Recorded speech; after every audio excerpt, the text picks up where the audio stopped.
Assalamualaikum warahmatullahi wabarakatuh. Jumpa kembali bersama saya Muhammad Nurdin dalam channel Manasik Haji Gratis. Bagi Anda yang baru saja bergabung dengan channel ini, agar Anda tidak ketinggalan dengan video-video berikutnya, maka dimohon keikhlasannya untuk subscribe, like, and share. Saya ucapkan kepada semuanya semoga selalu sehat walafiat dalam lindungan Allah Subhanahu wa taala. Amin. Baik, kali ini kita akan membahas sebuah topik yang maha penting, yaitu tentang pusat peribadahan sedunia yang kita sebut dengan Ka'bah, yang kita nilai atau kita namakan juga, kita lihat dalam Al-Quran, Baitullah, ya, rumah Allah Al-Haram, ya. Baitullah itu rumah Allah itu masjid, ya. Tetapi kalau Baitullah Al-Haram berarti ini khusus, ya, Ka'bah. Nah, sebenarnya apa sih kelebihan, keberkahan, kehebatan dari Ka'bah itu sendiri?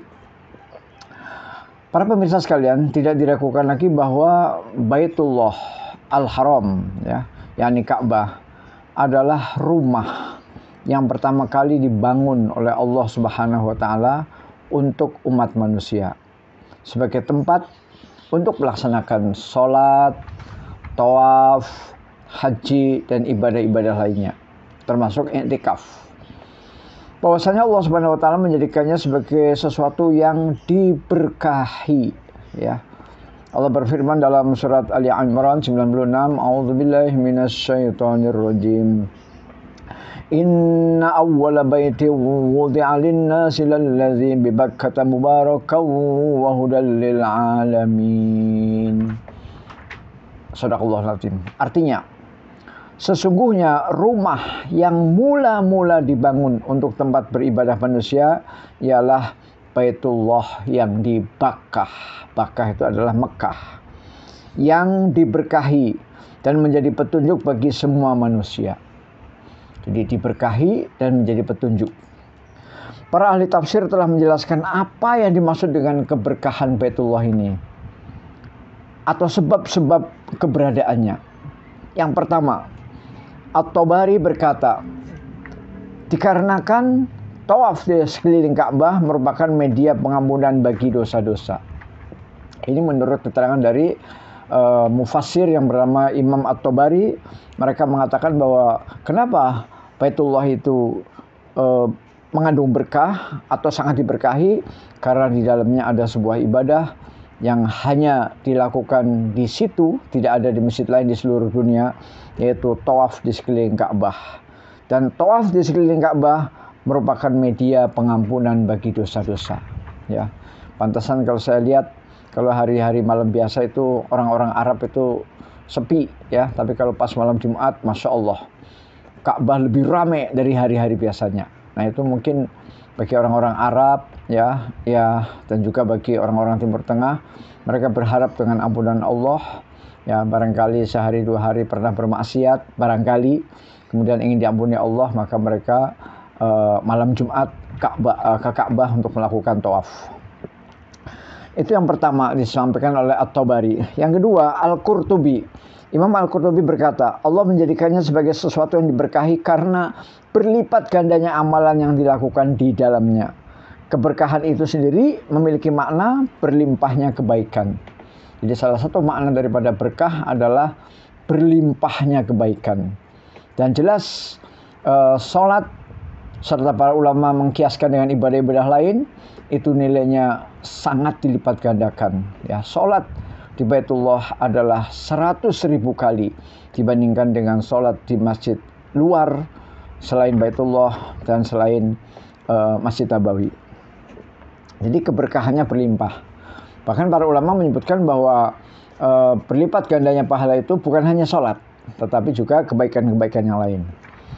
Itu menurut Al-Qurtubi. Sedangkan Imam Asy-Syaukani berkata begini, keberkahannya adalah berlimpahnya kebaikan bagi orang yang menetap di dalamnya. Bagi orang yang menetap berarti i'tikaf atau menuju kepadanya. Menuju berarti ziarah, ya, yaitu yang sedang melakukan perjalanan dari tanah air masing-masing menuju ke Baitullah, ya, baik itu umrah maupun haji, ya. Yang umrah dan haji itu memiliki makna harfiah adalah berkunjung, ya, berkunjung. Jadi bagi orang yang menetap dan bagi orang yang menuju, maka pahalanya berlipat ganda. Ya, jadi pahala berlipat ganda. Serta Rasulullah jelas-jelas mengatakan bahwa dari satu umroh ke umroh berikutnya adalah mengampuni dosa-dosa. Ya, jadi Imam Asy-Syafi'i mengatakan bahwa keberkahan akan diperoleh bagi orang-orang yang menetap, ya, yang i'tikaf, dan juga orang yang sedang datang atau menuju ke sana. Ya. Kemudian Abu Abdullah Ar-Razi secara panjang lebar menerangkan hal itu, yang menafsirkan manakala berkah yang ada di Baitullah Al-Haram ini melalui kedua maknanya, ya, bahwa menurut Imam Ar-Razi, ya, Abu Abdullah Ar-Razi, bahwa keberkahan itu artinya dua. Yang pertama, berkembang dan bertambah. Itu pengertian berkah yang pertama, berkembang dan bertambah. Sedangkan pengertian berkah yang kedua adalah kekal dan langgeng. Ya, kekal dan langgeng. Berdasarkan makna yang pertama, yaitu berkembang dan bertambah, yang dimaksud dengan keberkahan adalah bertambahnya pahala ketaatan. Jadi pahala-pahala ketaatan itu bertambah. Sebagaimana melakukan sholat di Masjidil Haram, ya, yang saya katakan tadi, pahalanya nilainya adalah 100.000 kali. Adapun mengenai haji, jelas Nabi SAW bersabda, "Man hajja falam yarfuth walam yafsuk raja'a ka yaumi waladathu ummuh." Barang siapa yang melakukan ibadah haji tanpa berbuat rafas, yaitu tanpa berkata tidak sopan, tidak senonoh, atau tanpa melakukan hubungan badan, dan tidak berbuat fasik, niscaya ia akan kembali seperti ketika ia dilahirkan oleh ibunya. Ya. Jadi ini yang dimaksud dengan keberkahan. Karena apa? Karena pahala ketaatan bertambah, ya, bertambah. Dalam hadis yang lain disebutkan al-hajjul mabrur, ya, al-hajjul mabrur laisa lahu jazaa'un illal jannah. Bahwa haji yang mabrur tidak ada balasannya kecuali surga, ya, surga. Nah, sebagaimana telah diketahui bahwa tidak ada yang lebih banyak keberkahannya selain daripada sesuatu yang mendatangkan ampunan dan rahmat. Jadi tidak ada sesuatu tidak makan berkah kecuali dia mendatangkan ampunan dan rahmat dari Allah Subhanahu wa taala. Jadi itu dasar dari Imam Ar-Razi mengatakan bahwa makna berkembang dan bertambah sebagaimana yang tadi dikatakan bahwa seseorang itu akan mendapatkan ampunan, akan mendapatkan rahmat sehingga berhak untuk mendapatkan surga, ya. Dan ampunannya menunjukkan bahwa dia akan pulang ke tanah air seperti bayi yang baru dilahirkan oleh ibunya. Kemudian Ar-Razi menunjukkan kepada alasan lain yang disebutkan oleh seorang ulama, yaitu pendapatnya boleh jadi, ya, boleh jadi keberkahannya itu adalah seperti yang disebutkan dalam firman Allah Subhanahu wa taala, a'udzubillahi minasyaitonir rajim, yujba ilaihi samaratu kulli syai', ya, surat Al-Qasas ayat 57. Yang didatangkan ke tempat itu buah-buahan dari segala macam tumbuh-tumbuhan, ya. Perlu diketahui bahwa kota Mekah itu adalah kota yang sangat gersang, ya, sangat panas, gersang, tidak ada tumbuh-tumbuhan kecuali tumbuh-tumbuhan yang didatangkan dari daerah Asia Tenggara, kemudian ditanam, dijadikan taman kota. Selain itu tidak ada. Rumput pun jarang tumbuh di sana, ya, jadi gersang sekali.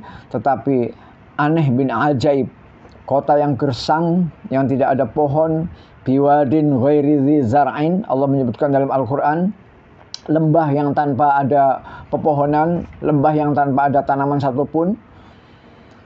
Tetapi sampai detik ini di toko-toko di Mekah, ya, toko-toko sembako di Mekah itu penuh dengan buah-buahan apa saja. Anggur ada, kelengkeng ada, pisang Ambon ada, pisang Cavendish ada, apel ada, dan lain-lain. Komplit 24 jam buah-buahan selalu tersedia. Ini adalah suatu bukti firman Allah dalam surat Qasas ayat 57 yang berbunyi, yujba ilaihi samaratu kulli syai', yang didatangkan ke tempat itu buah-buahan dari segala macam tumbuh-tumbuhan, ya. Barangkali yang sulit ditemukan adalah buah-buahan musiman seperti rambutan, ya, rambutan, duku, itu kan musiman. Itu mungkin yang susah didapatkan di sana. Tapi buah-buahan yang tidak musiman itu selalu ada. Apel selalu ada, jeruk selalu ada, pisang selalu ada, ya. Maksudnya adalah banyaknya rizki dan buah-buahan yang didatangkan ke tanah haram. Ya, ini juga termasuk bentuk daripada keberkahan. Jadi itu makna yang pertama, yaitu berkembang dan bertambah. Sedangkan makna yang kedua adalah kekal dan langgeng. Saya akan sampaikan singkat saja. Imam Ar-Razi berkata, jika kita menafsirkan makna berkah dengan langgeng, maka Baitullah juga demikian.